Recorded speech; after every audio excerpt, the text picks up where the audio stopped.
சோழனோட ஃபேமிலியை அசிங்கப்படுத்த நினைக்கிற மனோகருக்கு நிலா தகுந்த பதிலடி கொடுப்பாங்கன்னு நினைக்கிறவங்க நம்ம வீடியோவை லைக் பண்ணிவிட்டு இன்னும் சப்ஸ்கிரைப் பண்ணாதவங்க சப்ஸ்கிரைப் பண்ணிக்கோங்க. எல்லாரும் பிடிச்சதை ஆர்டர் பண்ணி சாப்பிடுங்க அப்படின்னு சொல்லி மனோகர் சொல்கிறாரு. அப்போ எல்லாருமே ரேட்டை பார்த்து பார்த்து என்னது 2 இட்லி 400 ரூபாயா, 4 இட்லி 600 ரூபாயா, என்னம்மா ஒரு தோசை 450 ரூபா போட்டிருக்கு, இதில் எப்பட்றா என்னடா சாப்பிட்றது அப்படின்னு சொல்லி சேரன் சோழன்கிட்ட மெதுவாக பேசிகிட்டு இருக்காங்க. அப்போது சோழன் சொல்கிறாரு, அண்ணே அதெல்லாம் ஒன்றும் பிரச்சனை இல்லைண்ணே, நீ சாப்பிடாதான் அவர் பில்லு கொடுத்துக்கிறேன் பாருல, இன்றைக்கி நல்லா வச்சு செஞ்சுடுவோண்ணே வெரைட்டியாக சாப்பிட்டு அப்படிங்கிறாங்க. டேய் நீ அமைதியாருடா, அதெல்லாம் ஒன்றும் வேண்டாம், எப்பவும் போல் நீ நம்ம நார்மலாக சாப்பிடுவோம்ல அதையே ஆர்டர் பண்ணு அப்படிங்கிறாங்க.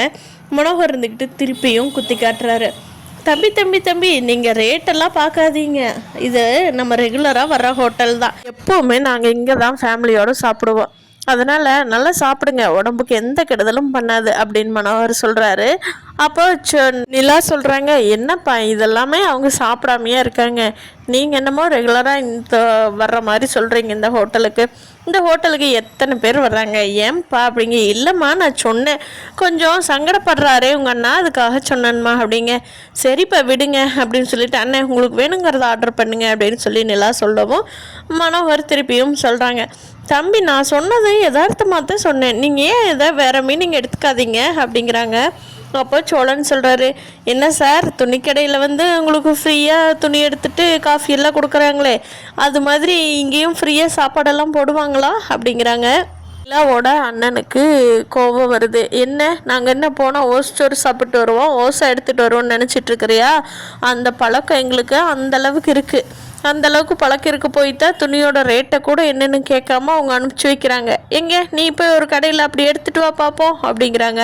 நான் எதுக்கு போய் ஓசு துணி எடுத்துகிட்டு வர்றேன் அப்படிங்கவும் சோழன் அமைதியாக இருங்க சோழன் அப்படின்னு சொல்லிட்டு அமைதிப்படுத்திடுறாங்க. அங்கே அவரையும் அமைதிப்படுத்த 2 பேரும் அப்படியே கைகலப்புக்கு வர ஆரம்பித்தது. அப்படியே அமைதியாகி எல்லோரும் சாப்பாடு அவரவருக்கு வேணுங்கிறத ஆர்டர் பண்ணி சாப்பிட்டுக்கிட்டாங்க. எல்லோரும் சாப்பிட்டு கிளம்புறப்போ மனோகர் சொல்லிட்டு கிளம்புறாரு, ஏம்மா எல்லாருமே சீக்கிரமாகவே வந்துடுங்க, சண்டே ரிசப்ஷன் பிளான் பண்ணியிருக்கோம் ஈவினிங்காக, ஆனால் நீங்கள் வர்றது சாட்டர்டேவே வந்துருங்கம்மா, அங்கேயே நம்ம வீட்லேயே நல்லா ரெஸ்ட் எடுத்துகிட்டு மேக்கப் ஆர்டிஸ்டெல்லாம் அங்கேயே சொல்லியிருக்கம்மா, எல்லாம் மேக்கப் பண்ணிக்கிட்டு நீ ரெடி ஆகிக்கலாம் அப்படிங்கிறாங்க. அப்போ நிலா இருந்துக்கிட்டு கொஞ்சம் தயங்குறாங்க. என்னம்மா ஓகேவா, வர்றதுக்கு வண்டி ஏற்பாடு பண்ணட்டுமா அப்படிங்கிறாங்க. அப்பா அது நான் இங்கேயே ரெடியாகி வந்துக்கிறேன்ப்பா, ரிசப்ஷன் அட்டன் பண்ணிவிட்டு திருப்பி வந்துடுறேன் அப்படிங்கிறாங்க. அப்போது நிலாவோட அம்மா இருந்துட்டு, ஏம்மா நம்ம வீட்டில் ஒரு நாள் கூட உன்னால் இருக்க முடியாதா, நீ பிறந்து வளர்ந்த வீடுடி அது அப்படிங்கிறாங்க. தெரியும்மா, நான் சின்ன வயசுலேருந்து பார்த்த வீடு, அதனால தான் நான் சொல்கிறேன் அப்படிங்கவும், தேனே நீ அவளை கம்பல் பண்ணாத, வா நம்ம கிளம்பலாம், சரிம்மா நீ எப்படியோ கரெக்ட் டைமுக்கு சேர்ந்துருமா அப்படின்னு சொல்லிட்டு கிளம்பிடுறாங்க. நிலாவோட அண்ணியும், நிலா சூப்பராக மேக்கப் பண்ணிட்டு வந்துரு சரியா, ட்ரெஸ் எல்லாம் நல்லாயிருக்கு, அவங்க ஏதோ சொல்லிட்டு போயிட்டு போகிறாங்க, ஆனால் சூப்பராக இருக்குது நிலா, நீ ரெடியாகி வந்துரு போயிட்டு வரோம் அப்படின்னு சொல்லிட்டு கிளம்பிடுறாங்க. இவங்கெல்லாம் வீட்டுக்கு கிளம்பிடுறப்போ பல்லவன் சொல்கிறான், அண்ணி உங்கள் அண்ணாவும் அப்பாவும் ரொம்ப பேசுகிறாங்க அண்ணி, அவங்க இருக்கும்போது சொல்ல வேண்டான்னு தான் நான் சொல்லலை, இன்னும் வரைக்கும் பாண்டியனனும் சேரன் அண்ணனும் என்னை கண்ட்ரோல் பண்ணி வச்சுட்டாங்க அண்ணி, ரொம்ப தான் வேணே பண்ணுறாங்க அண்ணி, நம்ம ரொம்ப ஏழைன்னு அவங்க பணக்காரன்னு நான் சொல்ல வேண்டான்னு பார்த்தேன் அண்ணி, பயங்கரமாக பண்ணவும் தான் என்னால் தாங்க முடியல, தப்பாக நினச்சிக்காதீங்க அண்ணி அப்படிங்கிறாங்க. பல்லவா எனக்கு தெரியும்டா அவங்க எப்படி பண்ணுவாங்கன்னு, சொந்த பொண்ணுகிட்டையே அப்படி பண்ணுறவங்க உங்கள்கிட்ட பண்ண மாட்டாங்களா, நான் வேண்டான்னு அதுக்கு தான் சொன்னேன், நீங்கள் எல்லாம் சேர்ந்து ஆசைப்படுவாங்க பாவம் அது இதுன்னு சொல்லித்தான் என்னை சம்மதிக்க வச்சுட்டேன், நீங்கள் இல்லைன்னா நான் வேண்டான்னு சொன்னவாங்களே இருந்திருந்தால் நம்மளுக்கு பிரச்சனையே இல்லைடா அப்படிங்கவும் சேரன் இருந்துட்டு, ஏம்மா அப்படியெல்லாம் அவ்வளோவெல்லாம் ஒன்றும் சொல்லலாமா, அவங்க ஜஸ்ட்டு எடுத்துக்கோங்க, இதை நீங்கள் பார்த்துருக்கீங்களா அப்படிங்கிற மாதிரி தான் கேட்டாங்கம்மா, அதை நம்ம யதார்த்தமாக கூட எடுத்துக்கலாமே, இப்படி அர்த்தம் கண்டுபிடிக்கணுங்கிறது ஒன்றும் இல்லை அப்படின்னு சொல்லி சேரன் சொல்லி எல்லாத்தையும் அமைதிப்படுத்தி சமாதானம் ஆகிக்கிறாரு. வீட்டுக்கு வந்ததும் சேரன் சொல்கிறாரு, என்ன இன்ஜினியர் வர சொல்லியிருக்காருப்பா, நான் போயிட்டு வந்துடுறேன் அப்படிங்கிறாங்க. பாண்டி இருந்துக்கிட்டு, அண்ணன் நானும் தான் இந்த கண்ணை பையன் என்ன பண்ணி வச்சுருக்கான்னு தெரியல கடையில், நானும் போய் ஒரு 8 பாட்டு வந்துடுறேன், வரேன் அண்ணன் வண்டியிலேயே கூட்டிகிட்டு போகிறேன் அப்படிங்கிறாங்க. இல்லைடா நீ போயிட்டு வா, நான் பாட்டுக்கு போய்க்கிறேன் அப்படின்னு சொல்லி சேரனும் கிளம்பிடுறாங்க, பாண்டியும் கிளம்பிடுறாங்க.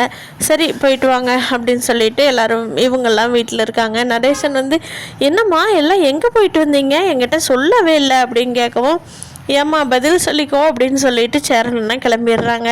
அப்போ நிலா சொல்கிறாங்க, அங்கிள் இப்படி ட்ரெஸ் எல்லாம் எடுத்துகிட்டு வர போனோம், இந்தாங்க உங்களுக்கு ட்ரெஸ்ஸு பிடிச்சிருக்கா அங்கிள் அப்படிங்கிறாங்க. ஓப்பன் பண்ணி பார்த்துட்டு நடேசன், அம்மா அருமையாக இருக்குதுமா.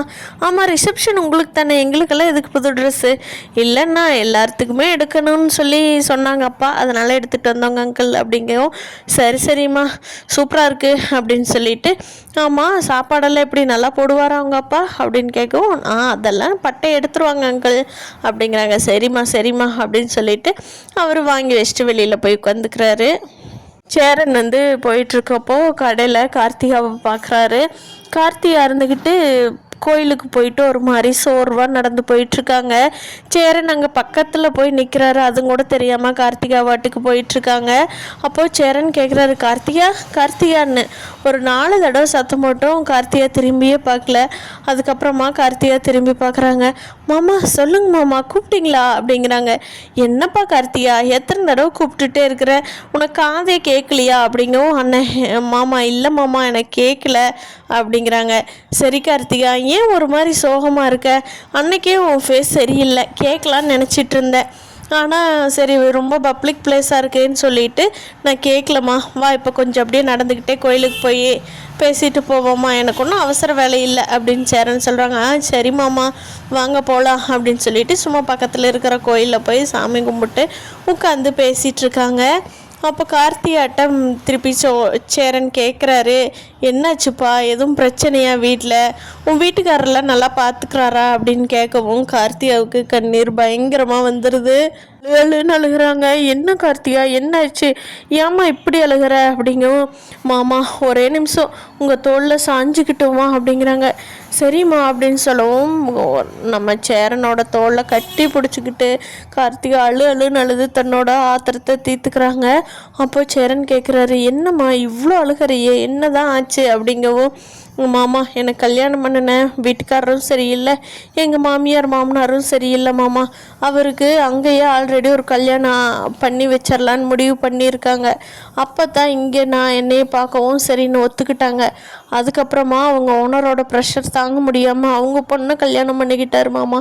இன்னி திருப்பி அவர் ஊருக்கு வரவே மாட்டார், அவர் வந்துருவாருன்னு இவங்க அவருக்கு சப்போர்ட் வேறு பண்ணிக்கிட்டு இருக்காங்க. இதெல்லாம் எனக்கு தெரிய வந்துதா நான் எங்கள் வீட்டுக்கே கிளம்பி வந்துட்டேன் மாமா. என் கல்யாண வாழ்க்கை அவ்வளோதான் மாமா, எல்லாமே முடிஞ்சது. பேசாமல் நீங்கள் என்ன கல்யாணம் பண்ணியிருந்தீங்கன்னா நான் உங்கள் வீட்டில் எவ்வளோ ஜாலியாக இருந்திருப்பேன்ல மாமா, என்னை வேண்டான்ட்டிங்களே, என் லைஃப் இப்படி ஆகிப்போச்சே மாமா அப்படின்னு சொல்லிட்டு கார்த்திகா அழுன்னு அழுகிறத பார்த்துட்டு சேரனால் தாங்கவே முடியல. சரிம்மா அழுகாதம்மா, இப்படியெல்லாம் நடக்கும்னு தெரியலையே, உனக்கு ஒரு நல்ல வாழ்க்கை கிடைக்கிட்டுன்னு தான் நீ கிளம்பி வந்தப்போ கூட நான் வேண்டான்னு சொன்னனேம்மா, ஆனால் எனக்கும் உன்னை ரொம்ப பிடிக்கும்மா, உன் வாழ்க்கை நல்லா இருக்கணுங்கிறதுக்காகத்தான் வேண்டான்னு சொன்னேன் அப்படின்னு சொல்லி அவருக்கும் கண்ணீர் பயங்கரமாக வந்துடுது. ஒரு மாதிரி 2 பேர்த்துக்கு எமோஷ்னலாக போகுது. அடுத்த ஐயனார் துணையில் சேரனுக்கு கார்த்திகாவுக்கு ஏதாவது கனெக்ஷன் வைப்பாங்களா, சந்தா என்ன ஆவாங்க அப்படிங்கிறத நீ வரப்போகிற நாட்களில் பார்க்கலாம் ஃப்ரெண்ட்ஸ். நீங்கள் என்ன நினைக்கிறீங்க கார்த்திகாவை பற்றின்னு கீழே கமெண்ட் பண்ணுங்கள். தேங்க்யூ.